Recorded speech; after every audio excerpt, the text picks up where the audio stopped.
Does your husband love you? I believe your answer is yes. I used to think the same way.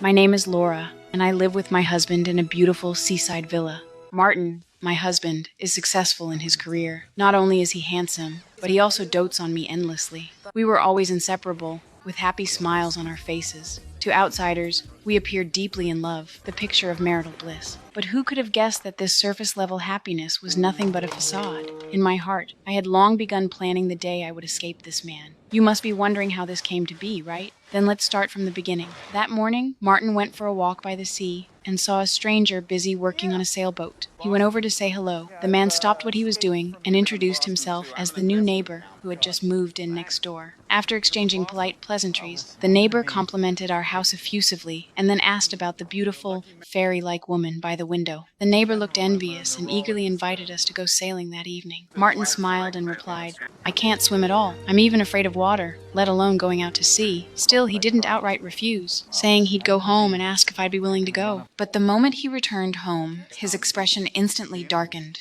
He viciously demanded to know if that young, handsome neighbor had come to our house. I was utterly confused, but to my surprise, without warning, he slapped me across the face.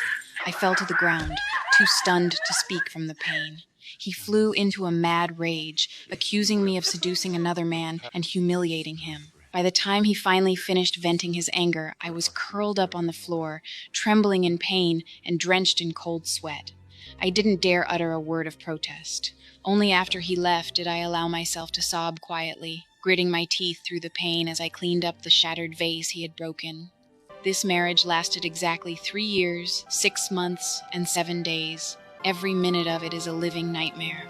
I never could have imagined that the same man who appeared polite and refined in front of others would become a completely different person at home, a controlling, emotionally unstable monster. My life felt like imprisonment. Everything from what I ate to what I wore had to be decided by him. I had no freedom at all. Martin wouldn't even let me leave the house alone. Even visiting my mother at the nursing home required his permission. What was even more terrifying was his severe obsessive-compulsive disorder. The bathroom towels had to be hung in perfect alignment. Every jar and bottle in the kitchen had to face outward, labels perfectly arranged. Every single item in the house had to follow his strict rules. The slightest deviation would earn me a beating. I once tried calling the police and consulting a lawyer. It only made him escalate his abuse. Helpless, I had no choice but to obey, bending to his every demand. The only way I could secretly rebel was by smashing the street lamp outside our house with a rock whenever he wasn't home, just to vent the fury trapped inside me. In the evening, Martin came home from work with a bouquet of roses and a dress, saying it was an apology. Of course, I didn't dare refuse. I could only force a smile and accept the gifts.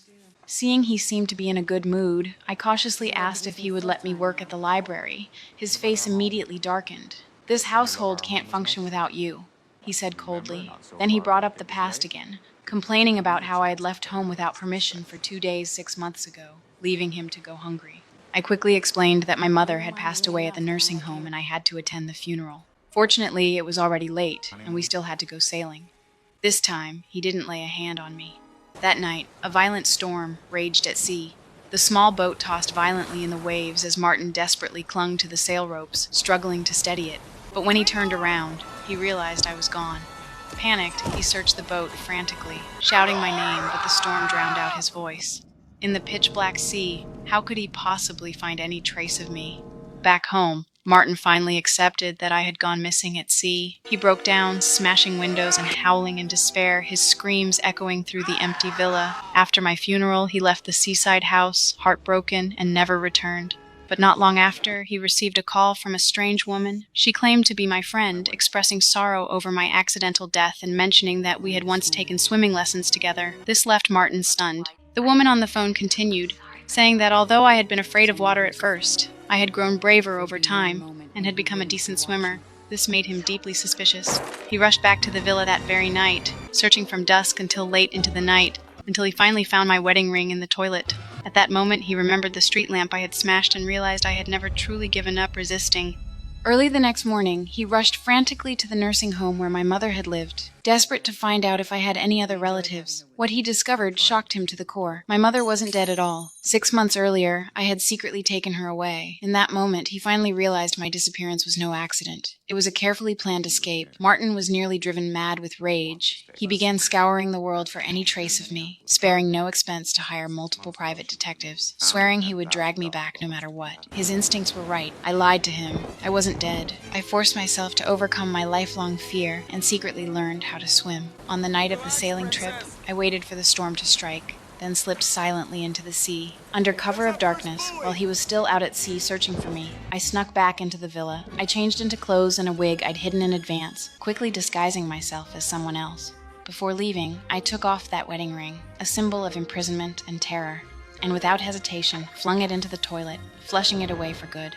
To ensure Martin could never find me, I moved to a remote, quiet town, rented a small cottage under a new name, and began my life hiding. I had already transferred my mother to another nursing home. As days passed, I gradually grew closer to my neighbor Ben. He was a university drama teacher, warm, cheerful, and deeply caring toward me. He often knocked on my door, bringing snacks or newspapers to check in on me. He even helped me secure a temporary job at the university library, slowly pulling me out of the shadows. One evening, he confessed his feelings, telling me he liked me, cared for me, and wanted to walk this path with me. But I pushed him away abruptly, the scar torn open by domestic violence, throbbing painfully in my heart once more. The next day, I finally mustered the courage to confide in Ben about my past. I told him of the horrific marriage I had endured and the deep longing I felt for my mother. After hearing my story, Ben's face filled with heartache. He fell silent for a moment, then said he had a way for me to see my mother, as long as I disguised myself as a man. I cautiously made my way to the nursing home and slipped into my mother's room. Though blind, she recognized me by voice alone.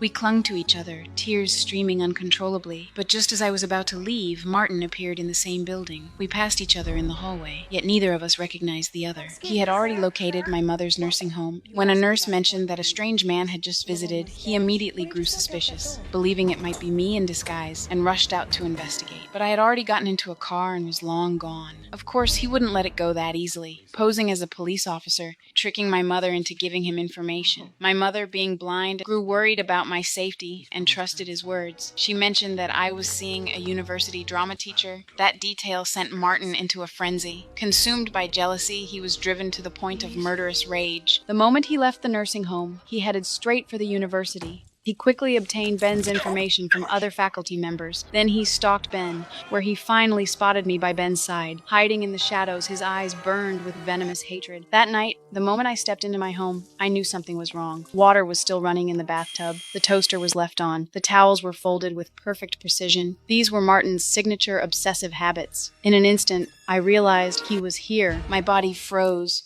tears welling up as I turned to flee out the door. But he was already waiting behind me, a gun in his hand. I was so terrified I nearly fainted, yet didn't dare make a sound. Just then, there was a knock at the door. It was Ben. Martin immediately lowered his voice, threatening me to answer it and act normal. I forced myself to keep my composure, but Ben was sharp, pretending to leave. He suddenly kicked it open, lunging at Martin, but Martin was too strong. He slammed Ben to the ground, knocking him unconscious. I fell to my knees, sobbing and begging. Seeing me like this, Martin actually smiled. He pulled me into his arms, trying to force the wedding ring back onto my finger, but this time, I refused to submit. In a flash, I kicked him down, grabbed the fallen gun, and fired several shots near his feet, screaming at him to get out. But he wasn't afraid. Smirking, he stepped closer, taunting me to call the police, certain I wouldn't shoot. His voice pierced through me again, and all that pain and fear erupted at once. I pulled out Y-phone, dialed the police, and said I'd killed an intruder. Then, without hesitation, I pulled the trigger. 3 shots straight into Martin. After the gunfire, the demon who had controlled me for years and ruined my life finally lay motionless on the floor, but he still had one last breath left. Gasping, he grabbed the gun and aimed it at me. He didn't realize there were no bullets left. No one can hurt me anymore. No one can enslave me anymore. I finally walked out of the hell you created. I'll always remember what my mother told me at the nursing home that day. You belong to yourself. No one can conquer or tame you. They may break you, but they'll never defeat you. You'll hurt, you'll cry, but you'll always be yourself.